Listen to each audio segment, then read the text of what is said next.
Indian film industry यानी कि बॉलीवुड में कदम जमाना आसान नहीं है। यहाँ हर साल न जाने कितने स्टार सिल्वर स्क्रीन पे चमकने के लिए ख्वाब सजाकर आते हैं और कब चले जाते हैं पता ही नहीं चलता। लेकिन कुछ ऐसे स्टार हैं जिन्होंने अपनी एक्टिंग, अपनी कॉमेडी की टाइमिंग और अपने एक्शन से अपने आप को इतना बड़ा स्टार बना लिया कि वो दशकों तक इंडस्ट्री में छाए रहे। आज हम बताएंगे उन स्टार्स की ऐसी फिल्मों के बारे में जिसमें उन्होंने अपनी परफॉर्मेंस के दम पर उसको इतनी बड़ी हिट बना दिया कि फिर कभी मुड़कर नहीं देखा और लंबी रेस में वो बहुत आगे निकल गए। तो शुरू करते हैं इंडस्ट्री के उस सबसे पहले स्टार जिनको सभी बड़े बड़े स्टार पापा जी कहकर बुलाते थे, पृथ्वी राज कपूर। मुगले आजम में उन्होंने जो अकबर का रोल किया था वो इतना दमदार था कि एक इतिहास बन गया। आप उनके कद का अंदाजा इसी से लगा सकते हैं कि फिल्म के जो मेन एक्टर थे यानी कि फिल्म के हीरो दिलीप कुमार और एक्ट्रेस मधुबाला, उससे पहले नाम आता था पृथ्वी राज कपूर का। पृथ्वी राज कपूर ने जब शुरुआत की थी तो कुछ फिल्मों में उन्होंने स्ट्रगल भी किया, लेकिन उसके बाद 1941 में उनकी एक फिल्म आई थी सिकंदर।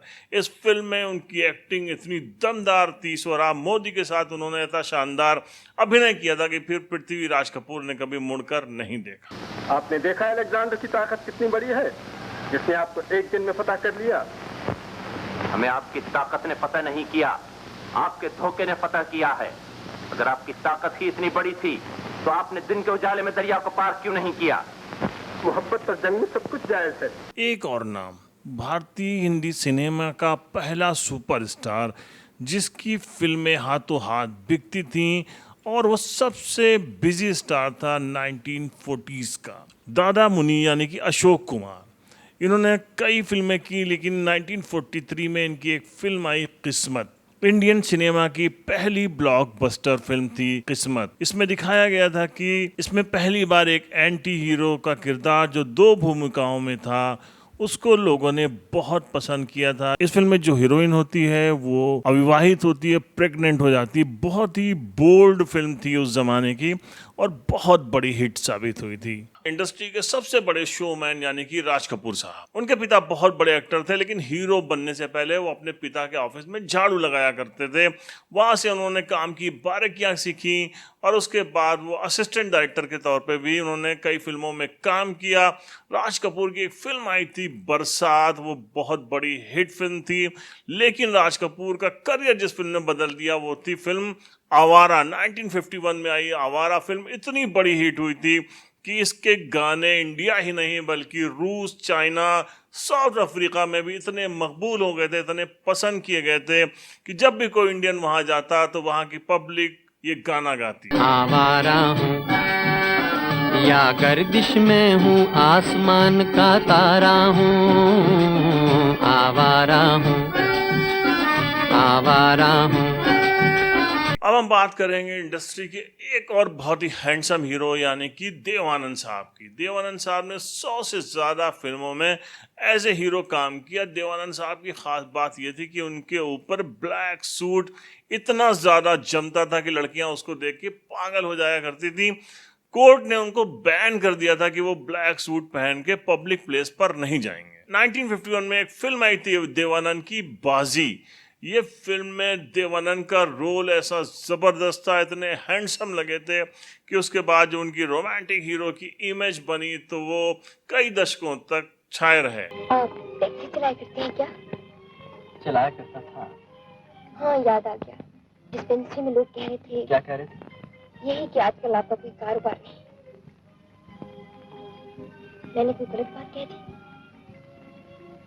नहीं, ये क्या है कि मुझे याद आ गया, आप पहले भी एक बार मेरी गाड़ी में सवार हो चुकी हैं। उस वक्त आपके साथ कोई आदमी था जो अफसर मालूम होता था। उसने आपके लिए घड़ी खरीदी थी, ठीक है ना? ठीक तो है। मेरी पिछली सालगिरह पर मुझे रमेश ने घड़ी प्रेजेंट की थी। आपकी याददाश्त बहुत अच्छी है। टैक्सी ड्राइवर की आंखें सड़क पर होती हैं और कान पिछली सीट पर लगा रहता है।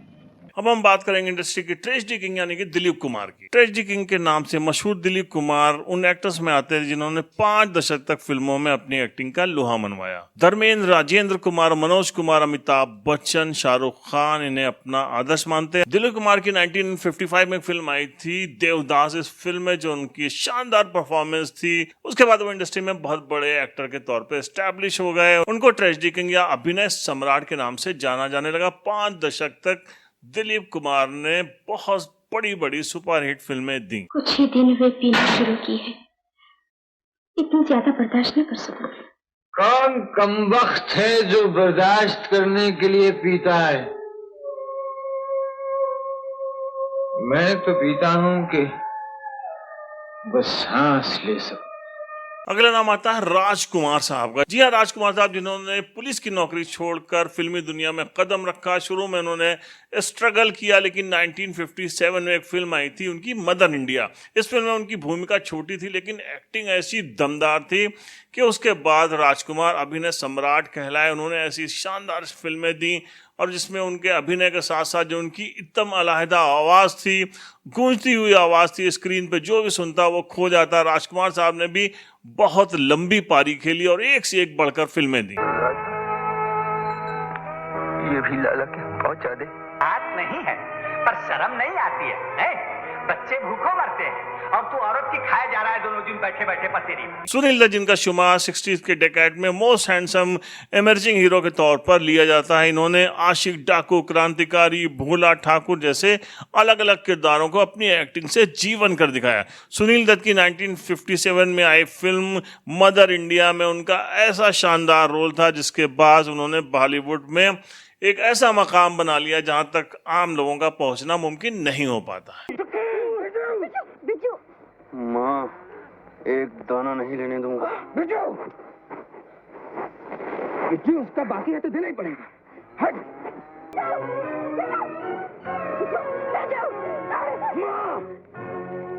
मैं इसे ये फसल नहीं लेने दूंगा।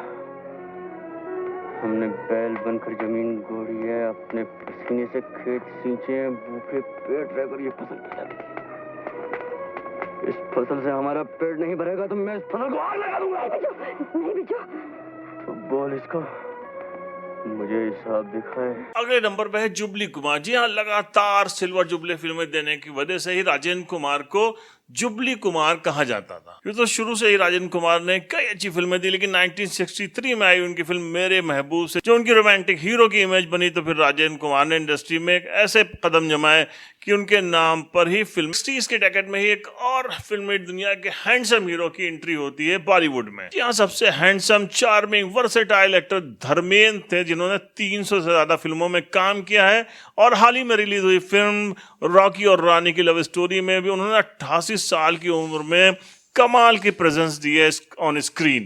धर्मेंद्र ने शुरुआत से ही बड़े अलग अलग सब्जेक्ट पे फिल्में की थी, लेकिन 1966 में आई उनकी फिल्म फूल और पत्थर उनकी लाइफ के लिए माइलस्टोन साबित हुई। ये फिल्म बहुत बड़ी हिट थी और उसके बाद से धर्मेंद्र ने जो ही मैन का जो उनको खिताब हासिल हुआ, तो धर्मेंद्र ने एक्शन हीरो के तौर पर बहुत बड़ी बड़ी सुपर फिल्में दी। शीशे से पी या पैमाने से पी।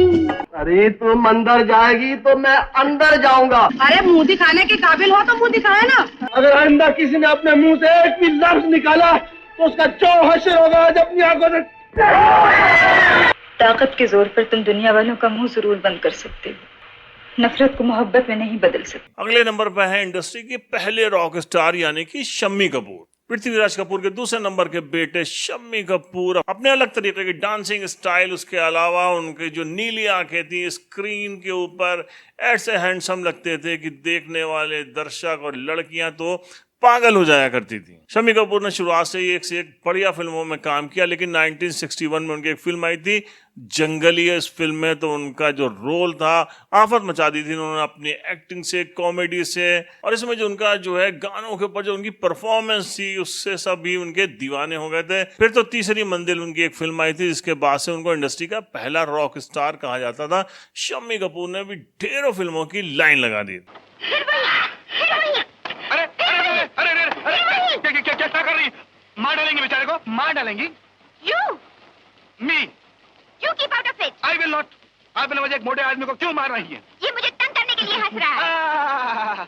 तंग करने के लिए हंस रहा है, यानी कि इस भारत देश में कोई भी भला आदमी हंस नहीं सकता, और अगर हंसे तो आपकी इजाजत ले। अगले नंबर पे हैं पृथ्वीराज कपूर के तीसरे नंबर के बेटे यानी कि शशि कपूर। हालांकि वो एस्टैब्लिश हीरो के बेटे थे, उनके दो बड़े भाई बड़े हीरो और डायरेक्टर थे, लेकिन इसके बावजूद शशि कपूर को फिल्मों में आने के लिए बहुत स्ट्रगल करना पड़ा। और बहुत स्ट्रगल के बाद उनको एक फिल्म मिली जब जब फूल खिले। इस फिल्म में जो शशि कपूर का रोल था रोमांटिक हीरो की, उसके बाद उन्होंने रोमांटिक हीरो की एक ऐसी परिभाषा गढ़ी जिसका कोई जवाब ही नहीं था।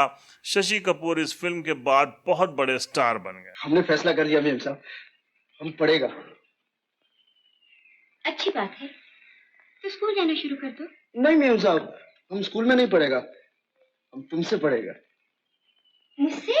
हाँ मेम साहब, स्कूल में तो छोटा छोटा बच्चा पढ़ता है, हमको उधर शर्म आएगा। आज के इस पहले एपिसोड में है वो स्टार जिससे बड़ा स्टारडम आज तक किसी का नहीं हुआ। जी हाँ, 1969 में आराधना फिल्म के बाद राजेश खन्ना एक ऐसे स्टार के तौर पर इंडस्ट्री में आए कि उन्होंने अपने समकालीन सारे हीरो की धज्जियां उड़ाकर रख दी। जी हाँ, back to back 18 super duper hit फिल्में दी राजेश खन्ना ने, और इस दौरान उनका ऐसा स्टारडम था कि वो जहां चले जाते उनके चाहने वालों की भीड़ लग जाया करती थी। आपको अपना नाम नहीं बताया? बड़ा गधा। मदन। आगे। मेरा नाम मदन है, मदन वर्मा। हम दोनों फ्लाइट लेफ्टिनेंट्स हैं, वैसे मेरे से 1 साल जूनियर। अच्छा, तभी नीचे खड़े हैं, आइए ना बैठिए। जी नहीं, हम जरा जल्दी में। अब तो आपकी तबीयत बिल्कुल ठीक हो गई होगी। परफेक्ट। एक कप चाय तो पीते जाइए। हाँ बैठो ना, ऐसी भी क्या जल्दी है? वैसे इतनी बढ़िया चाय तुमको मिलेगी कहाँ? यानी आपको एक कप और। अगर आप इसे इतना बेशर्म न समझें तो आज की सीरीज में पहले एपिसोड में हम उन स्टार्स के बारे में बात कर रहे हैं जिन्होंने कई दशक तक इंडस्ट्री में राज किया। उनकी एक फिल्म में उनकी ऐसी परफॉर्मेंस थी जिसने आफत कर दी, उसके बाद तो फिर उन्होंने कभी मुड़कर नहीं देखा। इसके पार्ट 2 में कल फिर हम आपके सामने लेकर आएंगे मेगा स्टार यानी कि अमिताभ बच्चन से शाहरुख खान तक की कहानी। मिलते हैं तो फिर नेक्स्ट एपिसोड में, तब तक के लिए जय हिंद।